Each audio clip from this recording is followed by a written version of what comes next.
Je suis professeure d'histoire au lycée Camille Claudel à Ponto-Combo. Je suis membre du jury depuis un certain temps. Pour moi, c'était un prolongement et une façon de rendre les élèves citoyens et acteurs aussi sur ce sujet. J'enseigne l'histoire-géographie au lycée Jean Moulin à Torcy. Et donc je fais partie de ce jury pour la 2e année seulement, donc je suis encore novice en la matière. Ce que je constate, c'est que d'année en année, nous n'avons plus les espèces de gros dossiers où c'était du copier-coller. On a vraiment des élèves qui s'approprient et des collègues qui s'approprient la thématique et qui font un travail original de recherche et de rencontre, parce que c'est ça aussi le concours. Quand on se déplaçait, il fallait éviter les routes, il fallait éviter les ponts, il fallait éviter les gares, parce que tout ça a été surveillé. Et on tombe nez à nez avec 2 cas de GMR, groupe mobile de réserve. C'était un peu comme les CRS maintenant. On aurait pu dire, bon ben non, on est des promeneurs, on est des... Le problème, c'est qu'on avait des armes avec nous. Alors ils nous ont encerclés, ils nous ont menacé de tirer dessus, on a été obligé de se rendre. Moi, ce qui me marque particulièrement, c'est la créativité de ces travaux, ce qui nous complique parfois la tâche parce que c'est difficile d'évaluer et de comparer des productions qui ont été réalisées dans des contextes différents. Ce qui est notable, c'est l'investissement des baccalauréats professionnels. Et là, d'année en année aussi, ils fournissent un travail transdisciplinaire dans lequel ils inscrivent leurs compétences dans le domaine professionnel. Et ça, c'est passionnant de voir des lycéens qui, a priori, ne sont pas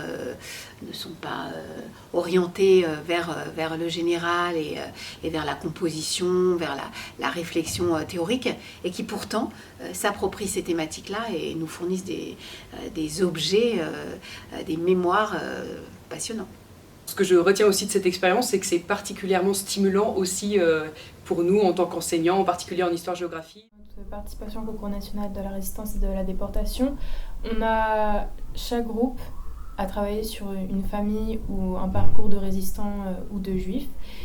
Et pour le concours, on a regroupé tout ça pour en former comme un gros livre. On a juste réalisé un atlas collectif qui regroupait tous les parcours des différentes familles et résistants sur lesquels on a pu travailler. Moi, j'ai voulu participer à ce concours pour m'intéresser plus à ce sujet parce que je trouve qu'on ne travaille pas assez en classe, même si on a passé de nombreuses et nombreuses heures dessus. Mais je trouve que c'est pas assez pour une époque importante. Et aussi, c'est parce que ma famille a vécu cette chose et du coup, je voulais vraiment rentrer dans ce cadre-là. Comme mon arrière-grand-mère est juive, du coup, je voulais à peu près savoir ce qu'elle a vécu. Et en fait, pour moi, c'est vraiment important parce que du coup, ça nous permet de nous mettre dans la peau des personnes qui ont vécu ces atrocités. On apprend énormément sur justement la Seconde Guerre mondiale, que ce soit les façons de déporter, etc.